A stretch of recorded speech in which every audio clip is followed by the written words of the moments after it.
Popper obviously didn't say it like that exactly, but his ideas about democratic theory run along a very similar line and are almost as counterintuitive as this statement I frankly put into his mouth. So let's dive into what he meant when he said, "It is wrong to focus on the question, who should rule?" Karl Popper was born in 1902 in Vienna, Austria, and died in London in 1994 as a world-famous philosopher, academic and social commentator that had spent a lifetime focusing on epistemology, the philosophy of science, and also politics. His concept of critical rationalism shapes the scientific endeavour and the search for truth around the globe. Critical rationalism proposes that regardless of how many examples we can gather which support our hypothesis, we can never know if it's really true or not. Take swans, white feathers, long neck, swim, will bite you if you know them. Most of us have only seen white swans. If you ask children, what color is a swan? They will no doubt say, white. Are we then right to say that all swans are white? Popper says no, because we only need one swan that is not white to make this statement untrue. We could look at 100,000s of swans, and even if they're all white, we just have to find one swan that is not white to falsify our hypothesis. And in fact, there are black swans. So, to get closest to the truth, we should search for data that falsifies our hypothesis.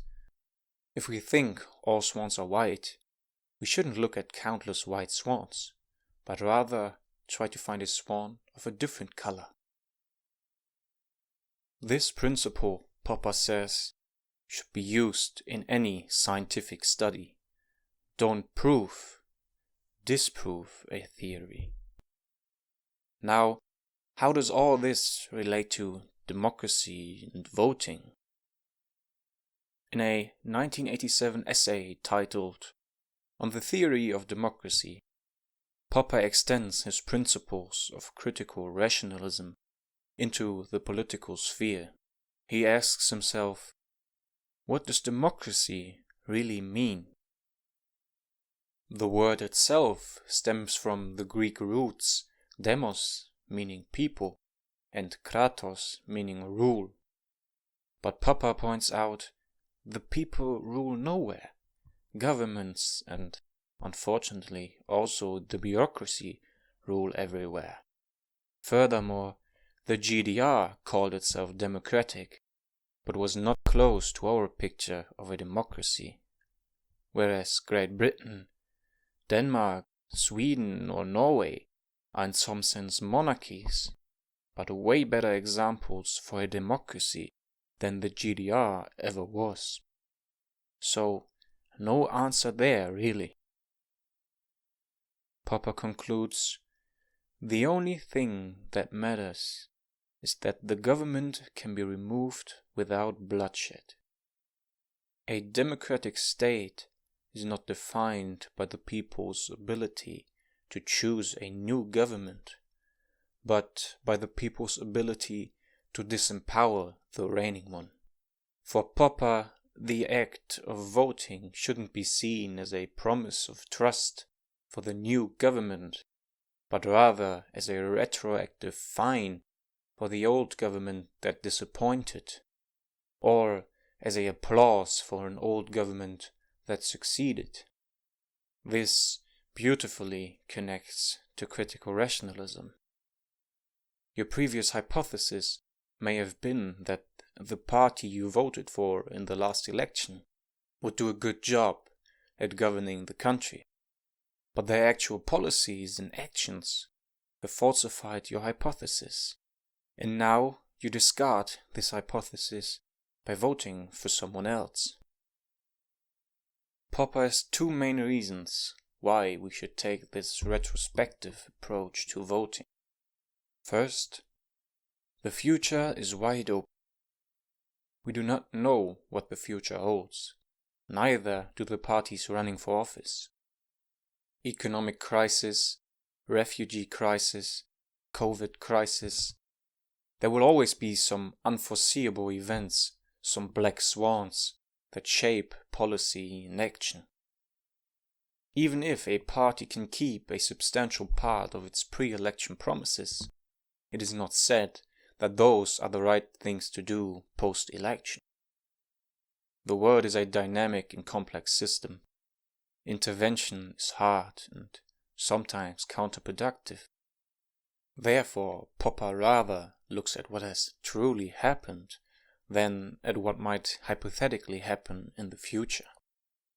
Second, a political system where the government can be removed peacefully creates a strong incentive for the rulers to act according to the people's wishes and needs. If you can't get rid of the government, the rulers can do whatever they want.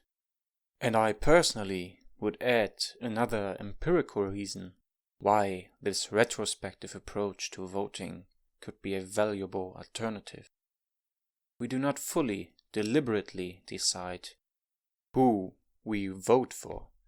It has long been known in psychology that humans derive a lot of information from facial features. Intelligence, competence, likability, sociality. All these things are strongly inferred from somebody's physical appearance.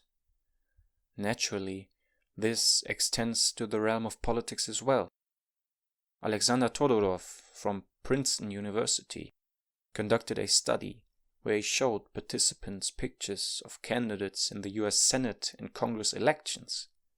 The participants were asked to rate the candidates' competence based on their pictures. If a participant knew any of the candidates, his data was obviously removed from the experiment. Now, what did Todorov find? The candidates thought to be more competent based on their faces won the election 68% of the time. Our voting behavior is by no means rational. Factors that should not be important influence us substantially. How are we then supposed to choose the best possible new government? Maybe the electoral race would be way calmer if everybody took Popper's pragmatic, retrospective approach to voting. Maybe our accounts of the past are more valuable than our predictions of the future.